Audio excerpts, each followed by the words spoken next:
Salut les amis, on se retrouve pour l'épisode numéro 404 de l'After Zap Image. Deux premières déclarations du côté de l'Olympique de Marseille. Une première, c'est Adil Rami. Il nous dit il y a pas mal de choses qui se disent en ce moment. Des gens pensent que je vais sans doute quitter Marseille. Peu importe les critiques, je compte bien rester ici et je compte bien péter la baraque. Ça veut tout dire pour Adil Rami. Il y avait des rumeurs qu'il envoyait notamment du côté des États-Unis. Visiblement pour lui, son choix, il est très clair. Il va continuer avec l'Olympique de Marseille l'année prochaine. Je ne sais pas si c'est une bonne nouvelle pour les supporters marseillais parce que on a bien vu que cette année, il avait quand même eu beaucoup de difficultés. Adil Rami, certainement aussi que voilà, physiquement, ça devient de plus en plus compliqué pour lui. Alors j'espère que c'était simplement une mauvaise saison s'il continue avec l'OM et j'espère qu'il reviendra un peu mieux physiquement l'année prochaine et qu'il pourra aider l'OM à aller à chercher ses objectifs. Ensuite, déclaration de Sakai, il nous dit je ne sais pas de quoi sera fait mon avenir mais je me sens très heureux ici et reconnaissant envers le club car c'est là que j'ai pu découvrir le vrai football. Certainement que Sakai est l'un des meilleurs Marseillais cette saison. Et ça veut tout dire, hein, quand l'un de tes meilleurs joueurs est quand même un défenseur, ça veut bien dire que ça s'est quand même très mal passé pour l'OM. Alors ça on le sait, hein, ça s'est plutôt mal passé pour l'OM cette saison, mais Sakai est quand même vraiment un bon joueur. C'est l'un des points forts de cette équipe marseillaise, donc je pense pour l'OM, ça serait vraiment très intelligent de le conserver. Il a vraiment de très bonnes qualités. Hiroki Sakai, en plus de ça, c'est quand même quelqu'un qui représente bien et qui incarne vraiment bien ce qu'aiment voir les supporters marseillais, cette débauche d'énergie sur le terrain, parce que lui, on peut le dire, en tout cas, en général sur le terrain, il ne lâche rien.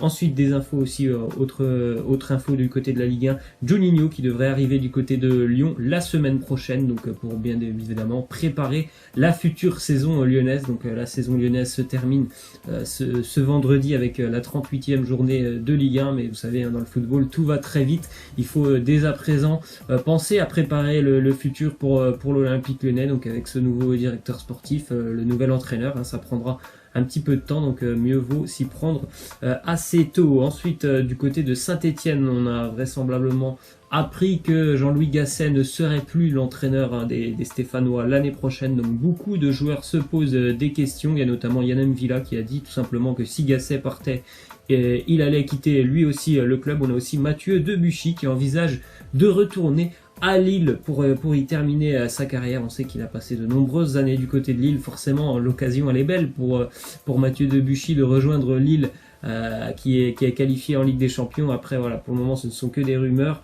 Je ne sais pas si Lille aussi est très intéressé par le profil de Debuchy. En tout cas lui, il y pense un petit peu dans sa tête. Ensuite les infos qui concernent Kylian Mbappé. Vous avez certainement vu cette déclaration un petit peu étrange de Mbappé après son prix reçu ce dimanche. Une déclaration de Mbappé qui a dit tout simplement qu'il aimerait avoir plus de responsabilités, que ça soit à Paris ou ailleurs. Donc déjà première info, c'est le Paris Saint-Germain qui a répondu et qui a dit tout simplement que depuis maintenant 2 ans, il y avait des liens très forts qui unissaient Mbappé et le Paris Saint-Germain et que ces liens allaient se poursuivre la saison prochaine. Donc bien évidemment, sans surprise, le Paris Saint-Germain n'a pas envie de perdre Mbappé cet été. Ensuite, une déclaration de Dugarry qui justement revient sur cette déclaration de Mbappé. Il nous dit « Je ne comprends pas ce que veut dire avoir plus de responsabilités. Face à Manchester, Mbappé avait des responsabilités, il a échoué, c'est nul, j'ai mal à mon football, je suis dégoûté. » Alors moi je vais pas vous mentir, moi non plus j'ai pas vraiment compris cette déclaration de Kylian Mbappé. Est-ce que ça veut dire avoir plus de responsabilités? Est-ce que ça veut dire être, on va dire, le numéro 1 dans une équipe? Parce que on le sait tous quand même, le numéro 1 du Paris Saint-Germain c'est Neymar. Je ne sais pas si c'est ce qu'il a voulu dire, ou est-ce que c'était tout simplement pour mettre un petit coup de pression aux dirigeants du Paris Saint-Germain, notamment pour recruter. Je ne sais pas, en tout cas. Moi, franchement, la déclaration de Kylian Mbappé, j'ai pas vraiment compris ce qu'il voulait dire. Ensuite, on a une autre info qui concerne notamment Mbappé, qui a très mal vécu notamment les derniers échecs parisiens sur le plan du mercato. Il a été vraiment très déçu que le Paris Saint-Germain n'ait pas réussi notamment à tirer Frenkie de Jong il y a quelques semaines. Il a été aussi très déçu de la saison précédente lorsque le Paris Saint-Germain était intéressé par N'Golo Kanté. Il avait d'ailleurs notamment essayé on va dire d'aider Kanté dans sa décision. Il lui avait notamment pendant la Coupe du Monde parlé souvent du Paris Saint-Germain. Il lui avait même laissé des petits mots dans ses poches pour que Kanté puisse les voir lorsqu'il allait rentrer chez lui. Ça n'avait pas fonctionné et visiblement il a très mal vécu convaincu, il aimerait vraiment que le Paris Saint-Germain devienne plus compétitif, donc il a glissé déjà quelques noms, notamment Tanguy Ndombele aux dirigeants parisiens. Ensuite des infos en Espagne, prolongation de contrat pour Toni Kroos avec le Real Madrid jusqu'en 2023. Bon bah comme beaucoup de joueurs du Real Madrid, on espère que ça se passera mieux pour eux l'année prochaine. Ça n'a pas été du très grand Kroos cette année. Une autre info du côté du Barça qui pourrait perdre Malcolm. Ça on sait, hein, que Malcolm est quand même, faut le rappeler, hein, parce qu'on dit que le Barça pourrait le perdre, mais voilà, il n'y a rien d'inquiétant. Il a quand même que 22 ans, hein, ce joueur, Malcolm. Donc le Borussia Dortmund est intéressé par le profil de Malcolm. Cependant, le Barça préférerait, s'il y a une vente, qu'il quitte tout simplement l'Espagne pour l'Angleterre. On sait tous, hein, l'Angleterre en général, il propose des indemnités de transfert qui sont très élevées et en général, Dortmund ne pourra jamais s'aligner avec un club anglais. Ensuite, une petite info qui concerne Matthijs de Ligt. Il est sur le point de s'engager avec le FC Barcelone à peu près pour 74 millions d'euros. On rappelle qu'il y avait quand même Manchester United et Liverpool qui étaient très intéressés. Visiblement, lui, il a quand même une idée, c'est de rejoindre le Barça et de rejoindre notamment son coéquipier Frenkie de Jong. Autre info en Angleterre, Manchester City qui a donc perdu Vincent Kompany. C'est assez bizarre puisqu'il y a encore 2-3 semaines on parlait d'une prolongation de contrat pour Vincent Kompany. Bref, il a quitté Manchester City. Le remplaçant, il a déjà été, on va dire, ciblé par les Citizens. Ça serait Harry Maguire, l'imposant défenseur de Leicester et aussi défenseur de la sélection anglaise qu'on a vu très à l'aise, surtout l'année dernière pendant la Coupe du Monde. Donc le prix pourrait même être plus élevé que pour Virgil van Dijk. Ça serait quand même Virgil van Dijk, on rappelle, c'est 85 millions d'euros. Visiblement, d'après les dernières infos, Harry Maguire, ça pourrait être même un petit peu plus cher. Bon, bien évidemment, ça ne va pas freiner Manchester City, qui, on le sait, est capable de poser énormément d'argent pendant le mercato. Ensuite, selon le Daily Mail, Chelsea serait prêt à offrir le numéro 10 de Eden Hazard à Callum Hudson-Odoi afin de le convaincre aussi de rester tout simplement et d'avoir un rôle plus important. Je vous en avais parlé la semaine dernière. Ils étaient tout proches de trouver un accord pour prolonger Callum Hudson-Odoi et je vous avais dit que pour moi, c'était certainement la future star de Chelsea. On sait que voilà, à l'heure actuelle, voilà, c'est un jeune joueur qui a énormément de talent, mais je pense qu'il peut devenir vraiment la future star de Chelsea. Voilà, cette info, elle le prouve, hein. S'ils veulent lui donner le numéro 10, c'est vraiment pour tout simplement qu'on lui donne énormément d'importance. Ensuite, une info qui nous vient d'Italie, la Juventus qui a déjà 2 pistes pour le prochain entraîneur. Il y en a une, c'est Simeone Inzaghi, le frère de Filippo Inzaghi, et l'autre, c'est Maurizio Sarri qui devrait quitter Chelsea, peu importe le résultat. On le rappelle de la finale d'Europa League, hein. Maurizio Sarri a vraiment beaucoup de difficultés avec les supporters et aussi la direction de Chelsea. Puis aussi déjà du côté de Chelsea, on a déjà pensé à l'après Sarri, ça pourrait être un ancien joueur des Blues d'ailleurs, Frank Lampard. Ensuite, une déclaration de Max Allegri, l'entraîneur qui va quitter la Juventus. Il nous dit: je vais prendre une année sabbatique seulement si je suis obligé de la prendre.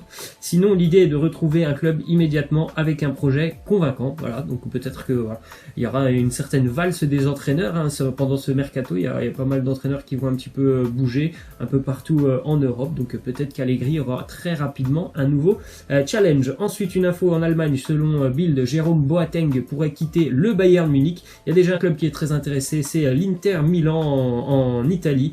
Le Bayern demande simplement 20 millions d'euros pour Boateng, qui on rappelle a quand même maintenant la trentaine et qui ne joue pas énormément, hein, quand même du côté du Bayern Munich. Il fait régulièrement des saisons à une vingtaine de matchs en Bundesliga depuis 3-4 ans. Donc c'est pas exceptionnel, hein, une vingtaine de matchs en Bundesliga.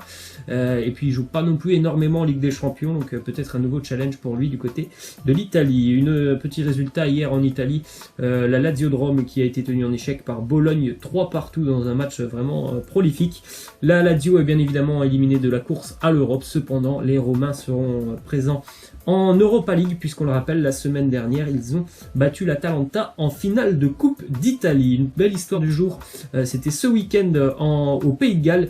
Le club gallois, un club universitaire, donc dans ses rangs, il n'y a que des joueurs qui notamment sont encore en train d'étudier. Ils sont d'ailleurs tout simplement pas payés, hein, pour jouer au football. Et ils ont remporté une compétition qui va leur permettre de se qualifier pour les phases préliminaires de la Ligue Europa. C'est tout simplement incroyable. En plus, ça va faire une rentrée de 220 000 euros pour le club qui est un club voilà, qui ne compte que des joueurs universitaires dans l'équipe. Ensuite, les petites stats du Paris FC ce soir. Premier match de barrage en Ligue 2. Le Paris FC reçoit Lens à Charléty, notamment. Il me semble qu'il y aura une superbe ambiance puisqu'il y a déjà 7000 supporters lensois qui seront présents à Lens. De Marconnet, le meilleur d'Europe, tout simplement, le gardien parisien qui a fait 23 clean sheets cette année. Donc lui et sa défense, le Paris FC a des stats incroyables. Seulement 36 buts marqués en 38 journées et je crois que c'est 22 buts encaissés pour les Parisiens.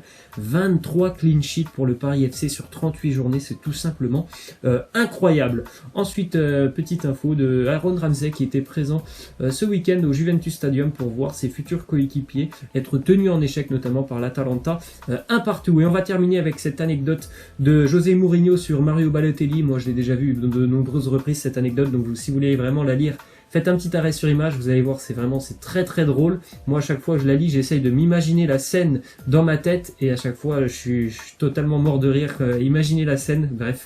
Regardez tout ça, vous allez, je pense, sourire à la fin de cette anecdote. Voilà, moi je vous laisse et je vous dis à la prochaine. Ciao.